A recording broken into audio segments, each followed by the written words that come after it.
Kejadian pada saat itu teman-teman sekalian yang lain adalah yang kedua, baru mau ngobrol sama murid-muridnya, tiba-tiba anaknya Rabi bin Haytham keluar dari dapur, masuk ke ruang tamu pamit. Anak laki-lakinya lalu berkata, "Wahai ayahku, semoga Allah senantiasa menjaga anda.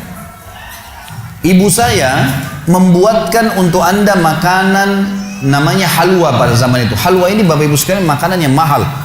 Bahannya susah, bahannya mahal, buatnya susah, lama diadon berjam-jam baru jadi. Dan ini dimakan oleh pejabat-pejabat gitu. Rabi bin Haytham rahimahullah ini punya ciri khas. Mereka tidak pernah rewel. Di rumahnya dihidangkan makan apa sama istrinya, dimakan sama dia. Baik sekali orangnya. Udahlah, dunia dilaluin sama dia begitu saja. Maka anaknya datang dan mengatakan, "Wahai ayahku, ibuku membuatkan untuk anda halwa. Makanan yang mahal bahannya dan juga susah buatnya. Tapi anaknya bilang, ibu saya buat halwa buat anda. Ibu saya berharap anda memakannya. Anda memakannya." Gitu. Lalu kata Rabi bin Haytham, "Baiklah, keluarkan aja." Dikeluarkanlah makanan tersebut. Lalu halwa ini dipotong-potong karena kue yang bagus dan cukup besar, di nampan besar dipotong-potong. Baru saja Rabi bin Haytham mau memegang dengan tangan kanannya, karena sebelah kirinya sakit. Diambil sebelah kanan, kemudian dia kasih isyarat murid-muridnya untuk ambil juga. Baru mereka mau pegang, tiba-tiba pintu rumahnya ada yang ketuk. Diketuk. Dia kasih isyarat anaknya, suruh buka pintu itu. Dibuka pintu itu. Anaknya pergi sana. Waktu dibuka teman-teman sekalian, ini ternyata yang ketuk pintu bukan orang biasa, orang yang luar biasa, orang gila, gitu kan.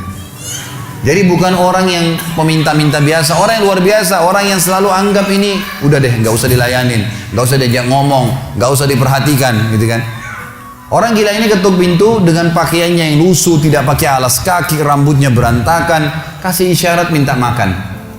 Rabi bin Haytham rahimahullah tunjuk anaknya, suruh datang, angkat nih halwa, kasih orang gila itu. Halwa nih makanan yang mewah, kasih orang gila itu. Dibawa sama anaknya. Anaknya ini Rabi bin Haytham waktu bawa piring itu, niatnya ingin memberikan ke orang gila satu potong, gitu kan. Begitu tiba depan pintu, orang gila lihat makanan enak, walaupun gila tahu juga nih makanan enak, gitu kan. Diambil sama dia piringnya. Diambil, dimakan semua. Dalam kisahnya dikatakan sampai air liurnya jatuh-jatuh di situ, dihabisin sama dia. Sudah habis teman-teman sekalian, apa yang terjadi? Orang gila nggak ngerti, dia nggak terima kasih, nggak apa, piringnya dilempar pergi. Anaknya Rabi bin Haytham ini tahu nilainya makanan yang ibunya buat tadi. Diambil piring itu, ditutup pintunya, lalu dia kembali lagi. Kemudian dia bilang sama ayahnya, "Wahai ayahku, semoga Allah senantiasa menjaga anda." Sebelum saya lanjutkan kisah teman-teman sekalian, saya sarankan juga bahwa teman-teman di sini yang sudah punya anak, biasakan selalu menggunakan doa antara suami istri dengan anak. Itu penting sekali. Karena kata Nabi SAW, jangan ucapkan kata-kata doa yang bisa berbau doa buruk buat kalian, diri kalian, keluarga kalian, dan harta kalian. Karena bisa saja malaikat lewat dan mengaminkannya. Ya. Kita harus selalu doa yang baik, gitu kan?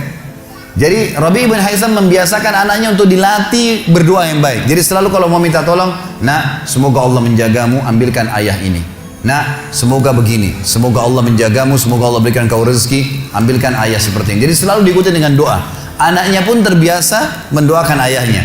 Dalam kondisi anaknya jengkel karena perilaku si orang gila tadi, dia kembali, dia masih sempat mengatakan, "Ayah, semoga Allah menjaga anda." Tadi itu ayah yang minta-minta orang gila. Dia tidak mengerti nilainya makanan yang kita kasih. Kalau tadi anda suruh saya ke dapur, ngambil apa saja, roti lah, apalah, dia makan juga. Kenapa harus halwa yang ibu saya setengah mati buat, biayanya mahal, buatnya lama, gitu kan? Jadi anaknya butuh jawaban nih. Perhatikan apa jawabannya orang beriman kepada Allah dan tahu benar kata kunci bertambahnya rezeki justru dengan sedekah itu. Kata dia apa? "Ya waladi, illam yadri, fallahu yadri." Baru dia baca ayat, "Lan tanalul birra hatta tunfiqu mimma tuhibbun." Wahai anakku, kalau orang gila itu tidak tahu nilainya makanan yang kita kasih, nggak penting buat saya. Karena Allah tahu nilainya. Bukan dianya, tapi Allah tahu nilainya. Dan ingatlah firman Allah, kalian tidak akan mendapatkan, gitu kan? Kalian tidak akan mendapatkan balasan sempurna daripada sedekah kalian sampai kalian menginfakkan apa yang paling kalian cintai. Saya suka halwa itu, tapi disuruh kasih. Teman-teman sekalian, pelajaran luar biasa dari kisah ini. Pernah nggak kita berpikir berikan makan orang gila? Kadang-kadang subhanallah kita lihat orang gila ambil di sampah, kita biarin, nggak mau dilihat. Kalau kita nggak kasih makanan, dia siapa yang akan kasih makan? Dan Allah tetap menilai kita dan sesuai dengan niatnya. Innamal a'malu binniyat. Termasuk saya pernah jelaskan ke jamaah saya di pengajian, kalau ada orang datang ke masjid kita ini sekarang bawa proposal teman-teman sekalian, nih proposal saya mau bangun masjid, butuh bantuan 1 miliar, kita nyumbang semua, terkumpul 1 miliar, sebulan kemudian kita tahu orang itu dusta, rugikah kita? Tidak rugi sama sekali. Kita akan dapatkan pahala bangun masjid walaupun masjidnya belum dibangun, karena innamal a'malu binniyat, gitu kan? Allah akan kasih begitu. Siapa yang niat mengerjakan satu perbuatan, niat dalam hatinya, belum dikerjakan dapat 1 pahala, dikerjakan diberikan pahala 10 kali lipat sampai 700 kali lipat, kata Nabi SAW.